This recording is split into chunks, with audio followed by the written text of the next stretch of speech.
거대한 유통제국의 상징이었던 홈쇼핑이 불과 10년 만에 존폐를 걱정해야 하는 처참한 운명의 갈림길에 서게 되었습니다. 한때는 단 1시간의 방송만으로도 무려 100억 원의 매출을 올리던 황금 스튜디오였지만 이제는 정막만이 흐르고 있습니다. 외형상 매출은 여전히 5조 원대를 유지하고 있으나 그 속을 들여다보면 실질적인 수익성은 이미 바닥을 드러내고 있습니다. 현재 홈쇼핑 업계가 직면한 가장 큰 비극은 번 돈의 무려 73%를 채널 사용료인 송출 수수료로 내야 한다는 사실입니다. 팔면 팔수록 오히려 손해가 나는 이 기괴하고 비정상적인 수익 구조는 대체 어디서부터 잘못된 것인지 파헤쳐야 합니다. TV 앞에서 리모컨을 돌리며 전화기를 들던 세대는 이제 침대에 누워 스마트폰 화면을 무심하게 스크롤하고 있습니다. 유통업계의 권력이 특정 채널 번호에서 데이터와 알고리즘이 지배하는 새로운 시대로 완전히 넘어가 버리고 말았습니다. 홈쇼핑의 심장을 관통한 3가지 독화살은 살인적인 송출 수수료와 고객 이탈, 그리고 물류 경쟁력의 상실입니다. 2010년대 중반까지만 하더라도 홈쇼핑 스튜디오는 24시간 내내 불이 꺼지지 않는 대한민국 최고의 황금 공장이었습니다. 쇼호스트가 긴박한 목소리로 매진 임박을 외치면 전국 각지에서 주문 전화가 폭주하며 콜센터는 쉴 새 없이 돌아갔습니다. 단 1시간의 방송에 수만 건의 주문이 몰려드는 것은 흔한 일이었고 유통의 중심은 언제나 홈쇼핑의 차지였습니다.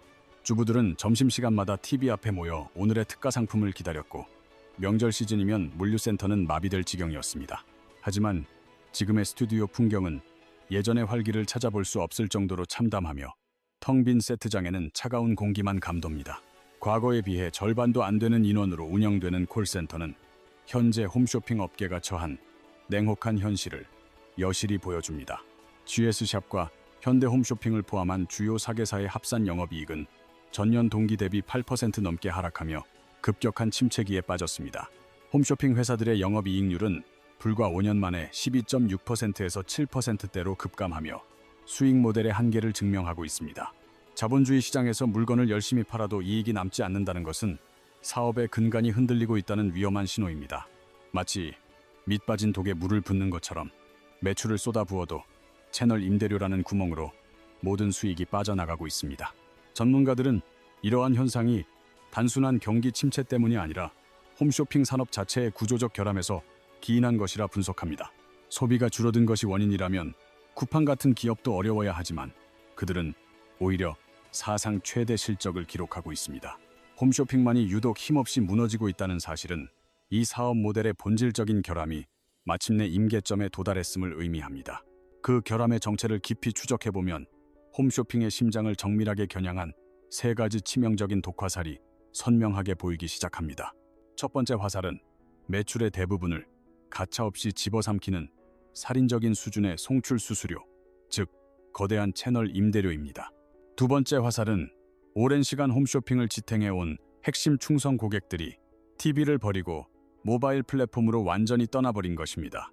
마지막 3번째 화살은 쿠팡과 네이버가 주도하는 빛의 속도와도 같은 현대적 물류 전쟁에서의 처참하고 완전한 패배입니다.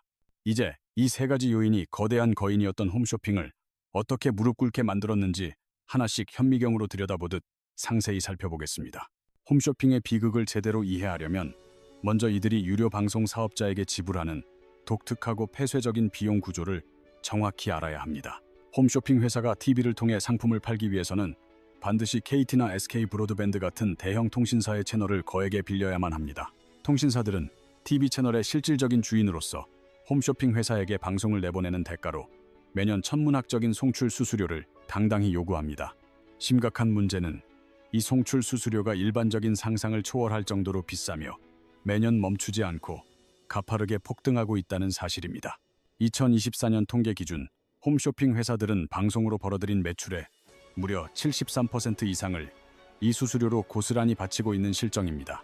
쉽게 설명하자면 방송으로 100원을 벌었을 때 73원이 채널 월세로 즉시 빠져나가고 단 27원만 손에 쥐게 된다는 뜻입니다. 남은 27원으로 상품 원가와 물류비, 막대한 인건비와 방송 제작비를 모두 감당해야 하니 사실상 이익이 남는 것이 기적입니다. 과거 홈쇼핑 산업이 폭발적으로 성장하던 시절에는 좋은 채널 번호를 선점하기 위한 경쟁이 지금보다 훨씬 더 처절하고 치열했습니다. TV 리모컨 번호가 낮을수록 시청자들의 눈에 띄기 매우 쉬웠기에 홈쇼핑사들은 수수료를 경쟁적으로 높여 부르며 서로를 견제했습니다.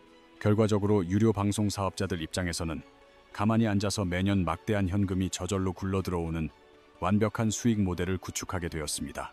하지만 한번 급격히 올라간 수수료는 시장 경기와 상관없이 절대 내려가지 않았고 오히려 해마다 야금야금 인상되어 기업을 압박했습니다. 홈쇼핑 업계도 이 기형적인 구조가 결국 독이 될 것임을 예견하고 2020년에는 방송 송출 중단이라는 극단적인 초강수까지 두었습니다. 소위 블랙아웃 시위까지 벌이며 온몸으로 저항해 보았지만 돌아온 결과는 참담했고 차가운 협상 테이블에서 이들은 철저히 외면당했습니다.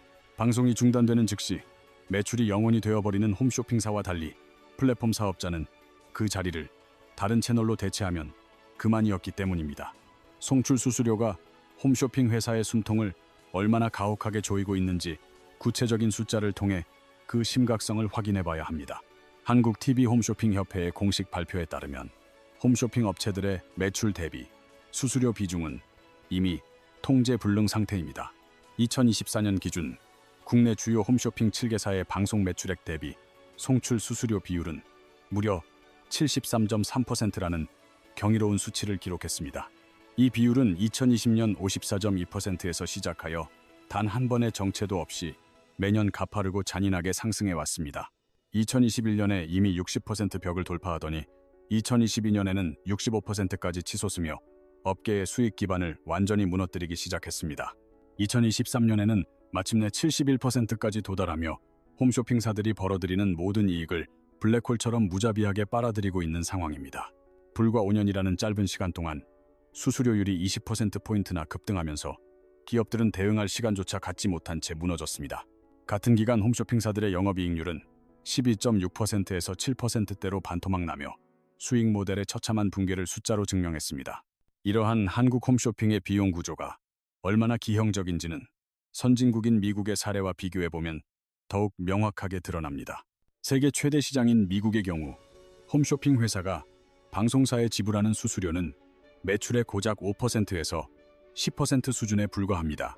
한국의 73%와 미국의 10%라는 이 압도적인 격차는 한국 홈쇼핑 업계가 얼마나 비정상적인 환경에 갇혀 있는지 보여줍니다. 대한민국 홈쇼핑은 전 세계 어디에서도 유례를 찾아볼 수 없는 극단적인 고비용 구조 속에서 서서히 질식해가고 있습니다. 왜 유독 한국에서만 이런 비극이 벌어지는가에 대한 근본적인 원인은 바로 유료 방송 시장의 견고한 과점 구조 때문입니다. 소수의 대형 기업들이 시장 전체를 지배하고 좌지우지하는 과점 상태에서는 공정한 가격 협상 자체가 불가능에 가깝습니다. 현재 IPTV 시장은 KT와 SK 브로드밴드 그리고 LG U+라는 거대 통신 3사가 전체 시장을 완전히 장악하고 있습니다. 지역별 케이블 TV 사업자들 역시 해당 구역에서 사실상 독점적인 지위를 누리며 절대적인 갑의 위치를 고수하고 있습니다. 홈쇼핑 회사 입장에서는 이들 외에는 방송을 내보낼 대안이 전혀 없기에 불합리한 요구에도 굴복할 수밖에 없는 처지입니다. 상황이 이토록 심각함에도 불구하고 이를 바로잡아야 할 정부의 규제 개선 의지는 지지부진하며 업계의 절규를 외면하고 있습니다. 2024년 말 정부가 약속했던 홈쇼핑 산업 경쟁력 강화 방안 발표는 부처 간의 이기주의와 갈등 속에 결국 무산되었습니다. 정치적 변수와 복잡한 이해관계 속에 정부의 발표 시점은 계속 밀리고 있으며 업계가 요구하는 가이드라인 개정은 멀기만 합니다. 거대한 송출 수수료의 압박 속에서 홈쇼핑 기업들은 생존을 위해 티커머스라는 새로운 탈출구를 찾아 나섰습니다. 데이터 방송 기반의 쇼핑 채널인 티커머스는 일반 TV 채널보다 수수료가 저렴하다는 점이 가장 큰 매력이었습니다. 하지만 시청자들의 접근성이 현저히 떨어지고 인지도 또한 낮아 기대했던 만큼의 폭발적인 매출을 기록하지는 못했습니다. 결국 송출 수수료는 홈쇼핑이 전통적인 TV 방송에 의존하는 한 영원히 벗어날 수 없는 거대한 족쇄가 되었습니다. 그러나 수수료만이 몰락의 원인은 아니며 더 치명적인 문제는 홈쇼핑의 근간인 매출 자체가 급격히 줄어들고 있다는 점입니다. 매출 급락의 가장 뼈아픈 원인은 홈쇼핑을 지탱하던 핵심 고객층이 마침내 TV라는 매체 자체를 떠나버렸기 때문입니다. 홈쇼핑 업계가 지난 수십 년간 금금옥엽처럼 여기며 핵심 타깃으로 삼았던 고객은 바로 5060세대의 여성들이었습니다. 이들은 낮 시간에 TV 시청 비중이 높았고 전화 주문과 대량 묶음 상품에 거부감이 없는 가장 충성스러운 집단이었습니다. 반면 스마트폰에 익숙한 2030 젊은 세대들은 실시간 방송을 기다려야 하는 홈쇼핑의 방식에 처음부터 매력을 느끼지 못했습니다. 진짜 위기는 절대 변하지 않을 것 같았던 홈쇼핑의 마지막 보루, 5060 세대마저 디지털로 급격히 이동하며 발생했습니다. 이들의 쇼핑 습관을 송두리째 바꿔놓은 결정적인 계기는 바로 우리 삶 깊숙이 파고든 스마트폰의 폭발적인 보급이었습니다. 메신저를 사용하는 수준에서 시작된 이들의 디지털 적응은 유튜브 시청과 모바일 쇼핑으로 아주 빠르게 진화했습니다. 가수 임영웅의 유튜브 채널, 구독자 중 절반이 50대 이상이라는 사실은 이 세대의 권력이 이미 온라인으로 넘어갔음을 상징합니다. 좋아하는 가수의 영상을 보기 위해 익힌 유튜브와 앱 사용법은 자연스럽게 디지털 쇼핑 환경에 대한 적응으로 이어졌습니다. 이제 5060세대는 방송을 기다리지 않고 쿠팡이나 네이버에서 가격을 직접 비교하며 가장 저렴한 곳에서 구매 버튼을 누릅니다. 실제로 60대 이상의 모바일 쇼핑 이용률은 불과 5년 만에 30%에서 60%를 돌파하며 가공할 만한 성장세를 기록했습니다. 홈쇼핑사들이 뒤늦게 모바일 전용 앱을 강화하며 추격에 나섰지만 거대 플랫폼의 검색 기능과 편의성을 따라잡기엔 역부족이었습니다. 고객들이 홈쇼핑을 떠나는 결정적인 또 다른 이유는 바로 현대 쇼핑의 핵심 경쟁력인 배송 속도의 격차 때문입니다. 홈쇼핑이 여전히 3일에서 5일이라는 느긋한 배송을 고수하는 동안 쿠팡은 당일 배송으로 시장의 판도를 뒤집었습니다. 과거엔 3일 배송이 당연한 상식이었으나 로켓 배송에 길들여진 소비자들에게 이제 홈쇼핑의 속도는 답답한 구시대의 유물이 되었습니다. 쿠팡이 직접 물류센터를 운영하며 상품을 미리 확보하는 동안 홈쇼핑은 여전히 협력업체가 개별적으로 배송하는 낙후된 방식을 벗어나지 못했습니다. 주문 즉시 가장 가까운 센터에서 출고되는 쿠팡과 달리 홈쇼핑은 방송 후 물량을 취합하고 포장하는 데 너무나 많은 시간을 허비하고 있습니다. 특히 홈쇼핑의 전매 특허였던 화장품이나 건강식품의 대량 묶음 구성은 이제 빠른 배송을 가로막는 치명적인 약점이자 장애물이 되어버리고 말았습니다. 과거에는 여러 제품을 모은 구성이 가성비의 상징이었으나 1인 가구가 급증한 지금은 그저 보관하기 힘들고 처치 곤란한 짐일 뿐입니다. 혼자 사는 사람들에게 생수 40병이나 라면 수십 봉지의 묶음 구성은 구매를 망설이게 만드는 커다란 부담으로 다가올 수밖에 없습니다. 이러한 홈쇼핑의 총체적인 위기는 비단 한국만의 특수한 상황이 아니며 대서양 건너 미국에서도 이와 비슷한 비극이 동시에 벌어지고 있습니다. 1986년 탄생하여 미국 가정의 거실을 지배했던 세계 최대 홈쇼핑 기업 QVC 조차 시대의 거센 파도를 이기지 못하고 무너지고 있습니다. 전성기 시절 연매출 100억 달러를 넘기며 전 세계의 수만 명의 직원을 거느렸던 이 거대 거인도 이제는 생존을 걱정해야 합니다. 매력적인 쇼호스트와 실시간 소통을 앞세운 그들의 성공 공식은 한국 홈쇼핑의 모태가 되었을 정도로 매우 강력하고 완벽해 보였습니다. 그러나 2024년 기준 QVC 그룹은 무려 1조 원이 넘는 기록적인 적자를 기록하며 창사 이래 최대의 경영 위기에 직면했습니다. 실적 악화의 여파로 미국 내에서만 전체 인력의 5%에 달하는 대규모 해고를 단행했고 본사 건물을 폐쇄하는 고통스러운 구조조정을 진행 중입니다. 미국 홈쇼핑의 몰락을 주도한 주범 역시 아마존으로 대표되는 강력한 이커머스의 성장이었으며 이는 소비의 중심이 이동했음을 의미합니다. 미국 소비자들 역시 이제는 지루한 방송을 기다리기보다 아마존 검색창에 원하는 물건을 입력하고 단 몇 초 만에 주문을 완료합니다.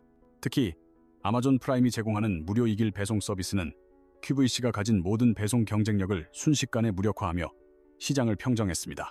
여기에 더해 케이블 TV 구독을 해지하고 넷플릭스 같은 스트리밍 서비스로 이동하는 코드 커팅 현상이 홈쇼핑의 목을 조여왔습니다.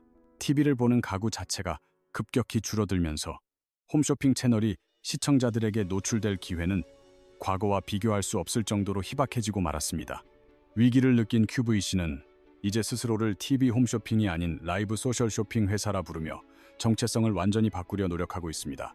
그들은 이제 전통적인 방송 채널을 넘어 유튜브와 틱톡 같은 소셜 플랫폼으로 사업의 중심축을 급격히 옮기며 생존을 도모하고 있습니다. QVC의 몰락이 우리에게 주는 교훈은 명확하며 기술의 진보 앞에 영원히 안전한 사업 모델은 존재하지 않는다는 냉혹한 진실입니다. TV를 기반으로 한 전통적인 커머스 모델은 전 세계적으로 수명이 다해가고 있으며 그 빈자리는 더욱 빠르고 영리한 적들이 채우고 있습니다. 홈쇼핑을 위협하는 것은 단순한 이커머스만이 아니며 유튜브 쇼핑과 라이브 커머스라는 더 강력하고 무서운 적이 등장했습니다. 이들은 실시간 영상과 상호작용이라는 홈쇼핑의 본질적인 강점마저 빼앗아가며 유통의 새로운 패러다임을 제시하고 있습니다. 특히 유튜브는 2024년 쇼핑 기능을 본격적으로 확대하여 방송을 기다릴 필요 없이 영상 속 태그로 즉시 구매하는 시스템을 구축했습니다. 유튜브의 가장 무서운 무기는 사용자의 행동 패턴을 정밀하게 분석하여 취향 저격 상품을 자동으로 추천해주는 알고리즘입니다. 캠핑 용품을 검색하면 캠핑 리뷰 영상이 피드에 뜨고 그 영상에서 바로 구매로 이어지는 나만을 위한 맞춤형 쇼핑이 가능해졌습니다. 국내 라이브 커머스 시장은 2024년 3.5조 원에서 2026년 10조 원까지 성장할 것으로 전망되며 홈쇼핑의 영토를 빠르게 잠식 중입니다. 네이버와 카카오의 라이브 쇼핑은 스마트폰만 있다면 언제 어디서나 시청이 가능하고 채팅을 통해 즉각적인 소통이 이루어집니다. 더 충격적인 것은 비용 구조의 차이인데 홈쇼핑 수수료는 30%에서 40%에 달하지만 라이브 커머스는 3%에서 10% 수준에 불과합니다. 같은 물건을 팔아도 판매자의 손에 남는 돈이 훨씬 많기에 중소기업들에게 홈쇼핑은 이제 매력없는 선택지가 되었습니다. 여기에 인건비 걱정 없이 24시간 내내 방송이 가능한 가상의 AI 인플루언서들까지 등장하며 홈쇼핑의 설 자리를 더욱 좁게 만들고 있습니다. 채널의 권력이 알고리즘의 권력으로 넘어가는 거대한 대전환의 시기에 홈쇼핑은 이제 생존을 위한 마지막 갈림길에 서 있습니다. 지금까지 살펴본 위기는 단순한 실적 부진이 아니라 시대의 변화를 따라가지 못한 사업 모델 자체에 구조적 한계가 드러난 결과입니다. 홈쇼핑 업계는 생존을 위해 TV 의존도를 낮추고 모바일 라이브 커머스 중심으로 사업의 무게중심을 옮기는 탈TV 전략에 사활을 걸었습니다. CJ 온스타일은 모바일 우선 정책을 발표했고 GS샵은 데이터 기반의 개인화 추천 시스템 개발에 막대한 자금을 투자하고 있습니다. 현대 홈쇼핑 역시 소셜미디어 채널을 확대하며 고군분투 중이지만 이미 시장을 선점한 거대 플랫폼들과의 경쟁은 결코 녹록지 않습니다. 모바일 시장에서 홈쇼핑은 이미 후발주자일 뿐이며 TV에서 누리던 압도적인 채널 파워는 온라인 세상에서 전혀 작동하지 않습니다. 결국 인력 감축과 물류센터 통폐합이라는 고통스러운 구조조정은 피할 수 없는 현실이 되었고 한때의 황금 직장은 빛을 잃어가고 있습니다. 90년대 유통의 혁신이었던 홈쇼핑도 더 편리한 기술의 등장 앞에서는 결국 구시대의 유물이 되어 역사의 뒤안길로 사라질 준비를 하고 있습니다. 지금 승승장구하는 쿠팡과 네이버조차 언젠가는 또 다른 혁신적인 무언가의 자리를 내어줄 수 있다는 사실이 냉혹한 비즈니스의 세계입니다. 그렇다면 홈쇼핑을 무너뜨린 쿠팡은 과연 영원히 안전할지? 다음 영상에서 쿠팡 제국의 이면에 숨겨진 치명적인 약점을 파헤쳐 보겠습니다.